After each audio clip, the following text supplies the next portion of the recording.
Hi అండి. అందరికీ నమస్కారం. Welcome to my channel. ఈ వీడియోలో ఏపీ పెన్షనర్లకు పదవీ విరమణ చెల్లింపులపైన ఉత్తర్వులు విడుదల చేసిన AP treasury and accounts department. పెన్షనర్లకు సంబంధించి ఈ యొక్క రిటైర్మెంట్ చెల్లింపులైతేనేమి, తదితర పెండింగ్ బిల్లుల గురించి అయితే ఈ వీడియోలో తెలుసుకుందాము. వీడియో ఎక్కడే గాని స్కిప్ చేయకుండా ఎండ్ వరకు చూసేయండి. అప్పుడే ఇన్ఫర్మేషన్ పూర్తిగా అర్థమవుతుంది. అలాగే వీడియో చూస్తున్న ప్రతి ఒక్కరు వీడియోకి లైక్ చేయండి ఫ్రెండ్స్. ఈ వీడియోని తోటి పెన్షనర్ మిత్రులతో అయితే షేర్ చేయండి. కొత్తగా మన ఛానల్ చూస్తున్నవారు ఇంకా ఎవరైనా సబ్స్క్రైబ్ చేసుకోకుంటే వెంటనే మన ఛానల్‌ని సబ్స్క్రైబ్ చేసుకోండి. దీని ద్వారా నేను చేసే లేటెస్ట్ వీడియోస్ అన్నీ మీ వరకు రీచ్ అవుతాయి. ఇక ఆలస్యం చేయకుండా వివరాల్లోకైతే వెళ్ళిపోదాము. ఫ్రెండ్స్, ఇక విషయానికొచ్చినట్లయితే ఆంధ్రప్రదేశ్ రాష్ట్ర ప్రభుత్వ పరిపాలనా విభాగంలో నిరంతరం శ్రమిస్తూ తమ జీవిత చరామకంలో పదవీ విరమణకు సిద్ధమవుతున్న ఉద్యోగులందరికీ సంబంధించి రాష్ట్ర ప్రభుత్వం అత్యంత కీలకమైన మరియు చారిత్రాత్మకమైన ఉత్తర్వులను అయితే తాజాగా విడుదల చేసిందనమాట. మరి ఈ యొక్క ఉత్తర్వుల ఉత్తర్వులను AP treasuries and accounts department అధికారికంగా వెలువరిచింది. ఈ మేరకు జారీ చేసిన circular memo number financial department, ఇక్కడ స్క్రీన్ పైన అయితే చూడొచ్చు. డేట్ వచ్చేసి 19th 2026 అనమాట, 19th ఫిబ్రవరి. మంగళగిరిలోని ప్రధాన కార్యాలయం నుంచి జారీ చేయబడిందనమాట ఈ ఉత్తర్వు. సాధారణంగా ఒక ఉద్యోగి పదవీ విరమణ చేసిన తర్వాత తన రిటైర్మెంట్ ప్రయోజనాల కోసం ప్రభుత్వ కార్యాలయాల చుట్టూ, ట్రెజరీల చుట్టూ ఏళ్ల తరబడి తిరగాల్సిన అవసరం లేకుండా ఒక పారదర్శకమైన మరియు వేగవంతమైన వ్యవస్థను నిర్మించడమే ఈ మెమో యొక్క ప్రధాన ఉద్దేశంగా అయితే ఉంది.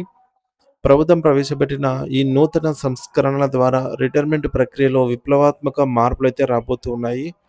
ఈ మెమోలో పేర్కొన్నటువంటి అతి ముఖ్యమైన అంశం ఏమిటంటే రిటైర్మెంట్ బెనిఫిట్స్ ప్రాసెసింగ్ సిస్టమ్ ఆర్బిపిఎస్ను ప్రభుత్వం ఇప్పుడు అధికారికంగా నిధి పోర్టల్లో పూర్తి స్థాయిలో అమల్లోకి అయితే తీసుకొచ్చింది. ఇప్పటి వరకు పెన్షన్ మరియు ఇతర ప్రయోజనాల కోసం దరఖాస్తులు చేసుకునేటప్పుడు ఉన్న మాన్యువల్ పద్ధతులకు స్వస్తి పలికి దరఖాస్తు చేసుకునే ప్రాథమిక దశ నుండి చివరగా నగదు బ్యాంకు ఖాతాలో జమ అయ్యే వరకు అన్ని ప్రక్రియలను ఆన్లైన్ ద్వారానే నిర్వహించాలి అని నిర్ణయించారు. దీనివల్ల మధ్యవర్తుల ప్రమేయం ఉండదు మరియు ఏ ఫైల్ ఏ టేబుల్ మీద పెండింగ్లో ఉందో ఉద్యోగి తన మొబైల్ నుండే స్వయంగా తెలుసుకోవచ్చు. ఒక ప్రభుత్వ ఉద్యోగి తన సర్వీస్ కాలం ముగిసిన వెంటనే ఎటువంటి ఆర్థిక ఇబ్బందులు లేకుండా ప్రశాంతంగా విశ్రాంతి తీసుకోవాలని మానవీయ కోణంలో ఈ డిజిటల్ వ్యవస్థను బలోపేతం చేశారు. అయితే ఈ ఆర్బిపిఎస్ ద్వారా ప్రయోజనాలు పొందాలంటే ఉద్యోగులు కొన్ని ముఖ్యమైన పత్రాలను మరియు వివరాలను ముందుగానే సిద్ధం చేసుకోవాలని ప్రభుత్వం సూచించింది. ఇందులో మొదటిది మరియు అత్యంత ప్రాధాన్యత కలిగిన సర్వీస్ రిజిస్టర్ ఎస్ఆర్ అప్డేషన్. ప్రస్తుతం ప్రభుత్వం వద్ద ఉన్న హెచ్ఆర్ఎఫ్ఎస్, హెచ్ఆర్ఎంఎస్ లేదా సిఎఫ్ఎంఎస్ డేటాలోని వివరాలను భౌతికంగా సర్వీస్ రిజిస్టర్లోని వివరాలతో పూర్తిగా సరిపోల్చాలి. ఉద్యోగి జీతంలో జరిగిన మార్పులు, ఇంక్రిమెంట్లు మరియు పదోన్నతుల వివరాలన్నీ ఎస్ఆర్‌లో పక్కాగా ఉండాలి.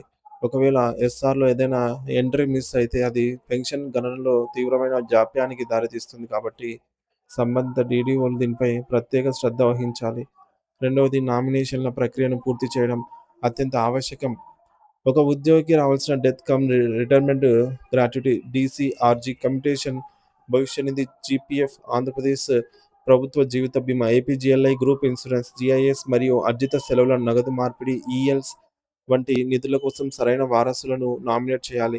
దురదృష్టవశాత్తు ఉద్యోగి మరణించిన లేదా ఇతర అత్యవసర సమయాల్లోనూ ఎటువంటి న్యాయపరమైన చిక్కులు లేకుండా ఈ సొమ్మును వారసులకు అందాలంటే నామినేషన్ పత్రాలు నిధి పోర్టల్లో అప్లోడ్ అయ్యి ఉండాలి.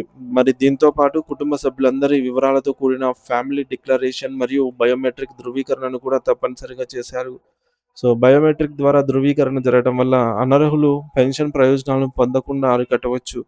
మరికొన్ని ముఖ్యమైన పత్రాల గురించి వివరిస్తూ ఉద్యోగి తన పదవీ విరమణ తర్వాత ఎక్కడ స్థిరపడాలనుకుంటున్నారో తెలియజేసే హోమ్ టౌన్ డిక్లరేషన్ సమర్పించాల్సి ఉంటుంది. అలాగే సర్వీస్‌లో ఎటువంటి ఆటంకాలు లేవని ధృవీకరించే సర్వీస్ వెరిఫికేషన్ సర్టిఫికేట్లు ఏటా క్రమం తప్పకుండా జరిగి ఉండాలి. గ్రూప్ ఇన్సూరెన్స్, జీఐఎస్‌కు సంబంధించి ప్రతి నెలా జరిగిన కోతలు మరియు దానిపై లభించే ప్రయోజనాల ఎంట్రీలు సర్వీస్ బుక్‌లో స్పష్టంగా ఉండాలి. ముఖ్యంగా ఉద్యోగి తన సర్వీస్ కాలంలో వాడుకోకుండా మిగిల్చిన సెలవుల వివరాలు అత్యంత తాజా స్థితిలో నమోదు చేసి ఉండాలి. ఈ పత్రాలన్నీ ఉంటేనే పెన్షన్ సెటిల్మెంట్ నిమిషాల్లో పూర్తవుతుంది. ట్రెజరీ శాఖ ఇచ్చిన ఈ ఉత్తర్వులలో ఉన్నటువంటి ఒక కీలకమైన ఆదేశం ఏమిటంటే, రాబోయే 2 సంవత్సరాల కాలం ఎవరైతే పదవీ విరమణ చేయబోతున్నారో అటువంటి ఉద్యోగుల సర్వీస్ రిజిస్టర్‌లను వెంటనే నిధి పోర్టల్ ద్వారా పెన్షన్ ఆథరైజింగ్ అథారిటీ పీఏఏకి పంపాలి. దీనిని ప్రీ రిటైర్మెంట్ సర్వీస్ వెరిఫికేషన్ పీఆర్ఎస్‌వి అని పిలుస్తారు. దీని ఉద్దేశ్యం ఏమిటంటే రిటైర్ అయ్యే రోజున కాకుండా 2 ఏళ్ల ముందే ఎస్ఆర్‌లో ఏమైనా లోపాలు ఉంటే వాటిని గుర్తించి సరిదిద్దడం వల్ల దీనివల్ల చివరి నిమిషంలో ఎదురయ్యే గందరగోళం తప్పుతుంది. సంబంధిత డ్రాయింగ్ అండ్ డిస్బర్సింగ్ ఆఫీసర్లు, డీడీఓస్ మరియు ఇతర ఉన్నతాధికారులు తమ పరిధిలోని ఉద్యోగుల వివరాలను యుద్ధ ప్రాతిపదికన సేకరించి ఏమైనా సవరణలు అవసరమైతే తక్షణమే చేయాలని ప్రభుత్వం కఠినంగా ఆదేశించింది. చివరగా director of treasuries and accounts గారు ఈ ఉత్తర్వులను అత్యంత అవసరమైనవని పరిగణించాలని స్పష్టం చేశారు. పెన్షనర్ల రిటైర్మెంట్ బెనిఫిట్స్ విషయంలో నిర్లక్ష్యం వహిస్తే అది ఉద్యోగుల ప్రాథమిక హక్కులను కాలరాయటమేనని ప్రభుత్వం భావిస్తోంది. అందుకే డీడీఓలు మరియు ట్రెజరీ అధికారులు ఈ ప్రక్రియను ఒక బాధ్యతగా స్వీకరించి నిర్దేశించిన గడువులోపు ఆన్‌లైన్‌లో డేటాను పూర్తిగా చేయాలనైతే సూచించారు. ఆంధ్రప్రదేశ్ రాష్ట్రంలో పెన్షనర్ల ఆర్థిక భద్రతను కాపాడటానికి ప్రభుత్వం తీసుకున్న ఈ గొప్ప ముందడుగు వేలాది మంది ఉద్యోగ కుటుంబాల్లో భరోసాను నింపుతుంది. ఒక పారదర్శకమైన మరియు వేగవంతమైన పరిపాలన ద్వారా విశ్రాంత ఉద్యోగులకు గౌరవప్రదమైన వీడ్కోలు పలకటమే ఈ మొత్తం ప్రక్రియ యొక్క పరమార్థం అని అయితే తెలుస్తోంది ఫ్రెండ్స్.